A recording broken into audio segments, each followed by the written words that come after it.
What is Nami's goal in the endgame of One Piece? We all know her dream is to eventually create a map of the entire world, but what comes after? Is she just going to be another motherly figure like we've seen many times before? What if I told you she was destined for far more, such as surpassing the likes of Boa Hancock and Big Mom, by having the world come to know her as the Pirate Queen? But before we get started, please, for me, be sure to smash the like button, as every single like goes a long way to appeasing the all-powerful YouTube algorithm, and maybe hit the subscribe button while you're at it. But for now, let's get on with the theory. One thing that stands out about Nami is that Oda has already spent significant time revisiting the backstories for the main Straw Hats except for her, such as Sanji and Whole Cake Island, briefly touching on Zoro's past in Wano, and Film Red even revealed some interesting context about Luffy's childhood with Uta and Shanks. But one Straw Hat Oda has conveniently left out for a long time is Nami, who is one of the original 3 members. Now, while Oda hasn't revisited Nami's backstory quite yet, he did provide us with a huge clue, as one of the biggest mysteries surrounding Nami is her backstory. And if you have only ever watched or read the One Piece anime or manga, you would only know that Nami came from a mysterious kingdom that was eventually destroyed. However, something you may have not known is that in a recent Viva card set, Oda finally revealed the name of this fallen kingdom, and this kingdom was originally known as the Oinot Kingdom. And if this name seems familiar, it's because Oinot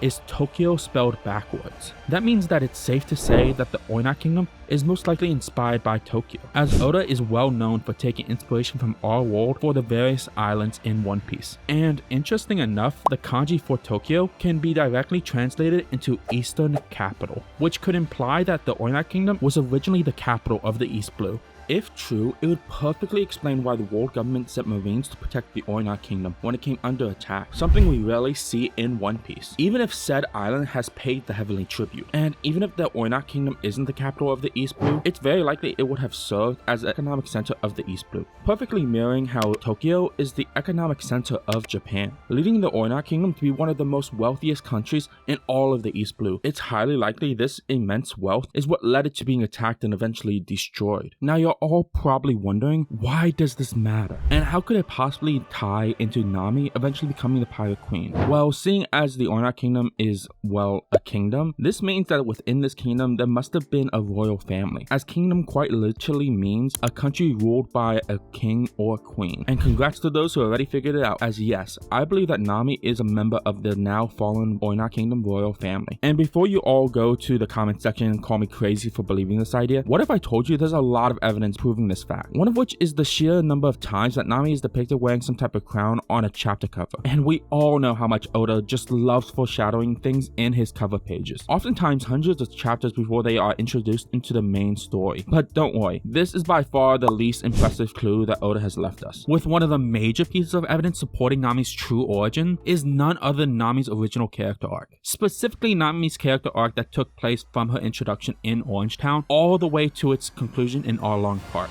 Now, we all know and love this arc. It's the arc that personally got a lot of One Piece fans into, well, One Piece. But if we take a closer look at some of the key elements of the arc, the idea that Nami is actually royalty may not be as wild of a theory as some of you may think. As most of you already know, Oda loves to set up multiple emotional plot points in every single arc, usually through a wide variety of side characters with their own subplots that need to be concluded by the end of the arc. And Oda's favorite subplot is something that I like to call the princess trope. Now, this subplot has been used time and time again all throughout One Piece. Even some One Piece fans believe Oda uses this trope maybe a bit too much. While each arc is unique in its own way and they all have their differences, the overall formula almost always remains the same. And for those that are unfamiliar with this formula, let me break it down in a few easy steps. Step 1. Introduce a mysterious female character, typically by having them work for some type of evil organization. Step 2. Introduce a male advisor / role model for said female character. Step 3. Reveal that the mysterious female is actually a princess. Step 4. Princess confesses that they actually wanted to take down the evil organization all along.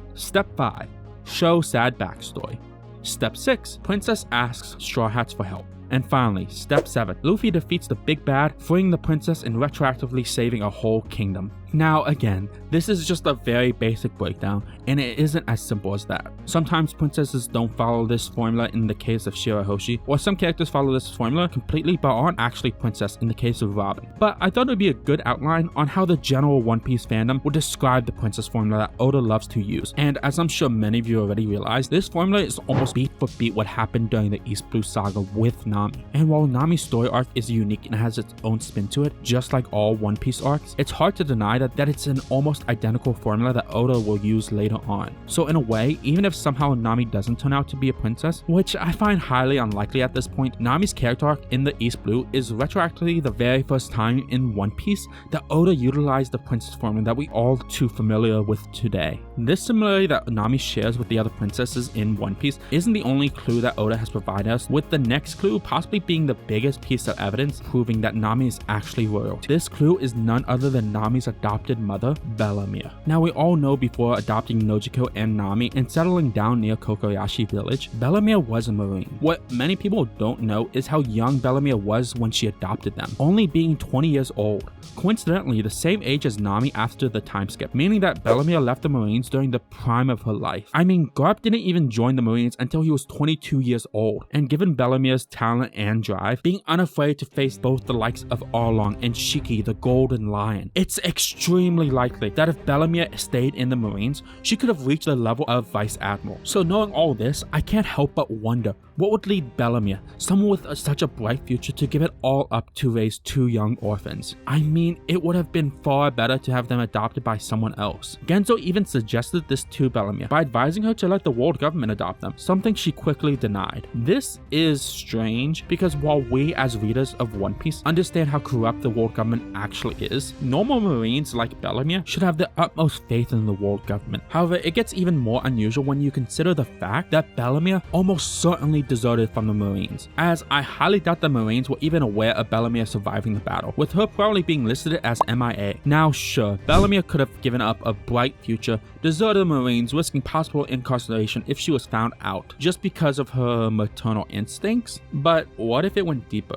This takes us back to the Orient Kingdom, where we are confronted with a very high possibility that Bellamere, Nami, and Nojiko were the only survivors of this massive battle, especially when you consider the fact that after the battle, Bellamere quite literally was about to die. However, just when Bellamere was about to give up all hope of surviving, Nojiko, carrying an infant Nami, found her. Now, Bellamere being a Marine would have eventually recognized Nami as the princess of the Orient Kingdom, the next queen of a kingdom that Bellamere failed to protect. Wealth, fame, power, all of these things Nami was originally meant to inherit. But Nami, being just an infant, couldn't possibly understand everything she had just lost. So even with all the devastation around her, Nami laughed. And this laughter provided Bellamere the strength she needed to keep on living. And not only did she have the will to go on living, but she then proceeded to sail all the way back to her hometown while still having life-threatening injuries. It's actually because of these injuries that we know almost for a fact that there were no other survivors, as there was literally no one left within the Orient Kingdom to provide even basic first aid. Something that should have been possible if even a few other Marines, or quite frankly, anyone else could have provided if they had survived. So assuming they were the sole survivors of this massacre, it would make perfect sense that this would affect Bellamere on a deep emotional level, as not only did Bellamere fail to protect the Orient Kingdom along with the royal family and its civilians, but she also failed at an arguably even more important task. Bellamere failed to protect her comrades, her fellow Marines that she lived and trained with. These are people that Bellamere probably viewed as close friends and family, in other words, her nakama. So it wouldn't be that unlikely that in her guilt, Bellamere decided to raise Nami and Nojiko. I mean, these two children are the last remnants of a kingdom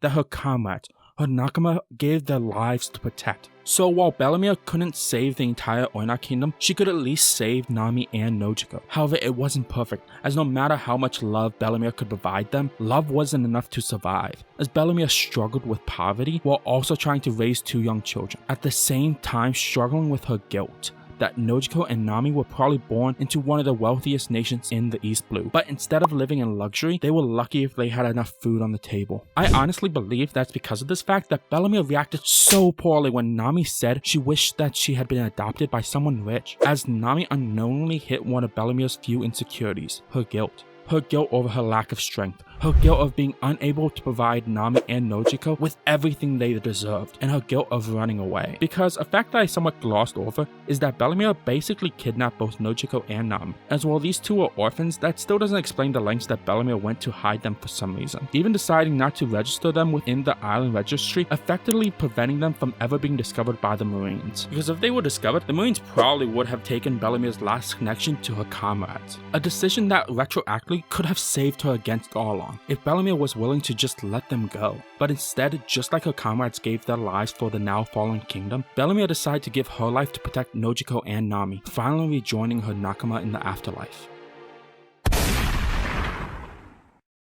Now sure, I could be overanalyzing the reason that Bellemere adopted Nami and Nojiko, along with me perhaps digging a little too deeply into the countless other strange comments that Oda has revealed in SPSs, or even Nami's strange connection with Sun Wukong, the literal Monkey King, because at the end of the day, all of these things should just be small coincidences in the grand scheme of One Piece. But if Oda has taught us anything throughout One Piece's 25-year run, it's that even the tiniest clue may lead to one of the greatest adventures. So whether through royal blood or not, to me, Nami will always be the one and only Pirate Queen. Thanks for watching.